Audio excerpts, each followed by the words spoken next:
welcome back to Bad for Baseball, the baddest baseball podcast on the internet, presented to you by Betway. I'm Adam Peddle, joined alongside Nicholas Paleolog, and today we're continuing our team profiles and projections, breaking down today the Seattle Mariners. And right now, they're in the media, and not for good reasons. Recently, you had Justin Turner coming out just crapping all over this organization, and he wasn't the only one.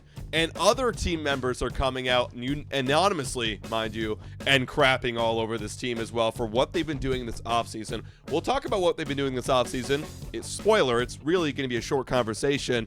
And then we're going to talk about the lineups, the pitching staff, which is very good, the bullpen, and give our projections, on what this team's going to do in 2025. Totally. Before we get into it, hit that like button, subscribe to Bad for Baseball. So let me start this off right here, giving a quick shout out to Bob Nightingale. I'm going to read you a tiny little excerpt from one of his articles. He starts off this is literally the beginning of the article. He goes, "It's like buying a new Porsche with a rusted Honda Civic engine. It's hiring Neil deGrasse Tyson as a professor and having him teach first grade science.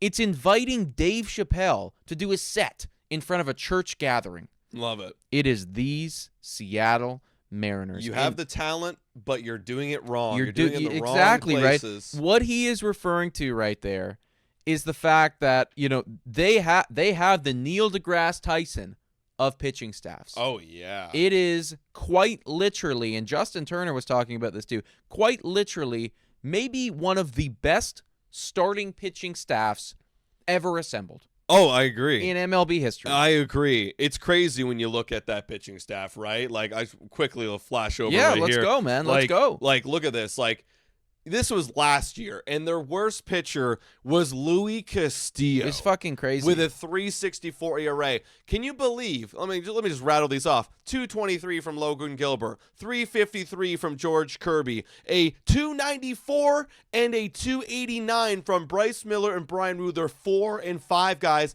and let's look at this. Their lowest innings pitch was Brian Wu at 121 because he was hurt last year. Dude, everyone else in the upper 100s. They were eating, like phenomenal. Literally this is something that it never happens. You know what I mean? Like, never ever does this happen.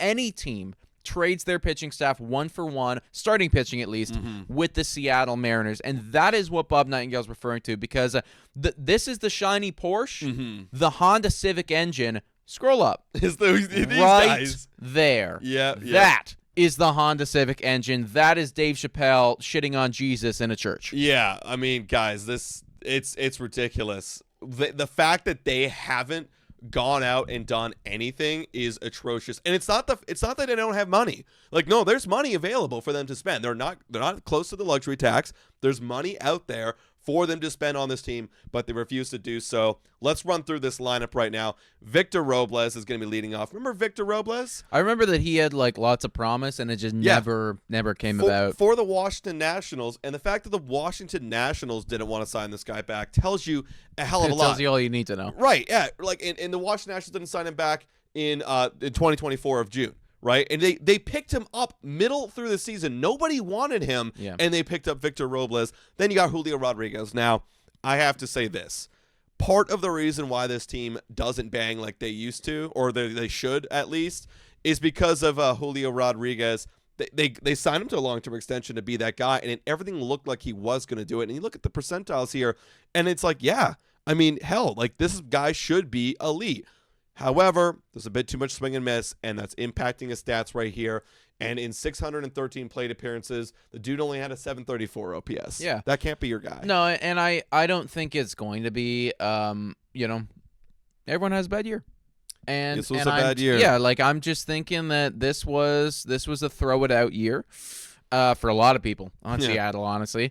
And this next season is going to tell and going to determine, are you the, stealing base, home run threat superstar that, everybody thought that you were when you came up? Yeah. Or are you just a guy? And I do believe he should be better. I mean, that's the thing, stuff, right? Like, like the bat speed is crazy, the hard hit is crazy. we are swinging and missing too much, and that is something that needs to adjust. And how much of that is Julio, and how much of that is the Seattle Mariners hitting coach? Yes, because it's all of the above. They have it's column A, column B. Yep. They've for years now been a strikeout monster, and it's funny enough but they didn't re-sign Teoscar Hernandez, Dumb. and they traded away Eugenio Suarez because they were the strikeout leaders on their team. Yeah. Little did they know it was you that was the problem the entire time. Both of them had insanely good years last year. following Both year. of them. Yeah, Yep. literally both of them. So that's Julio Rodriguez, and obviously fingers crossed that he develops.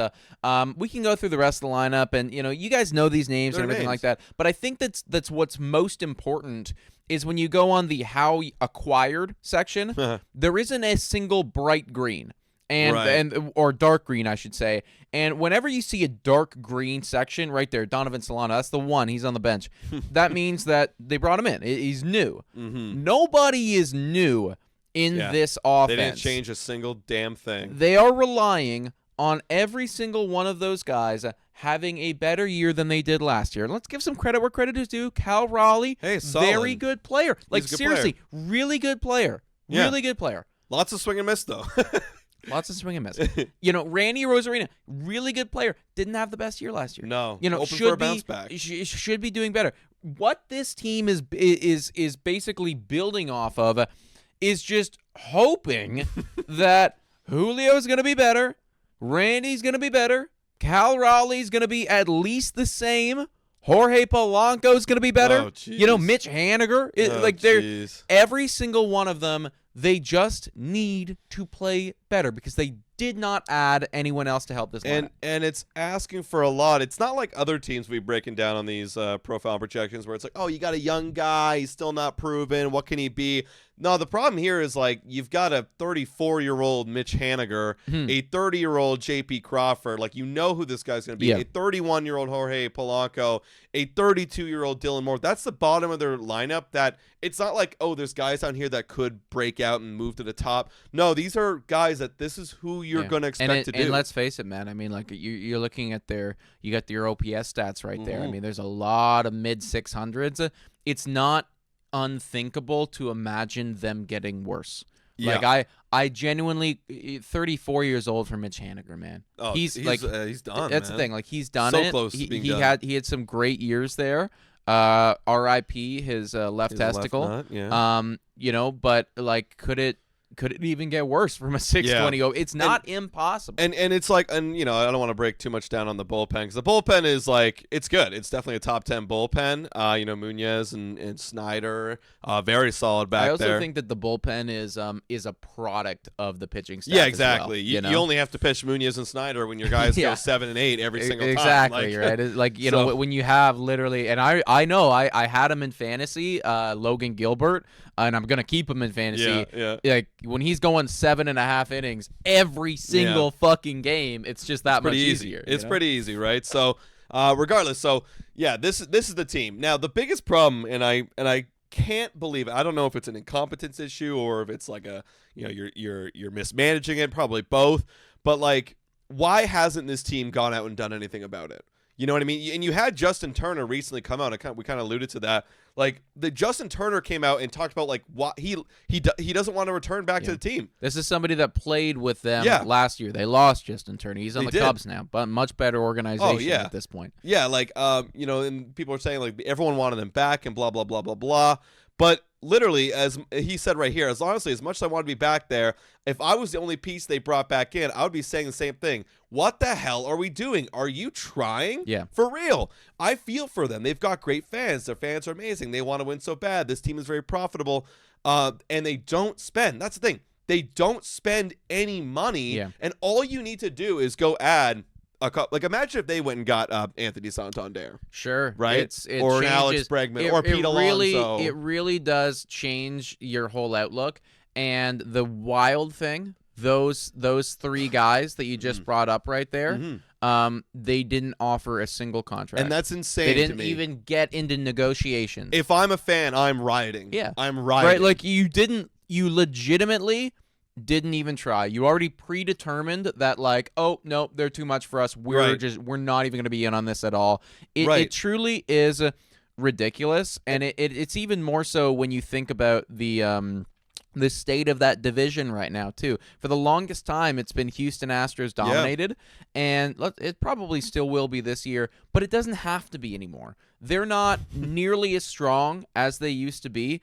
And with a pitching staff like this, if you even had a average offense, I know. You're like, we're talking almost 100 wins, maybe, I know. with just an average fucking offense. And I guess the only positive thing you could pull out of this is, like, I guess they'll have this pitching staff for a pretty good window. Like, I'm looking at a lot of the dudes right here. Like, Wu and Miller, that was their first year of service time last year. Crazy. Insane. And then obviously Logan Gilbert's 3 years in, so you got 3 years left of him. Castillo's up there, but he's on a big-time contract. Age might hit him at some point. You hear that they were thinking about trying to trade him, they were thinking about trading him. Which, I guess if you did trade him, like, it wouldn't kill your staff, but you're relying on the staff, right? And then George Kirby 2 years in. So, like, that's the one positive is they have a window where maybe at some point in this window they'll get somebody, but, like, are they going to develop any prospects? Are they going to sign any players?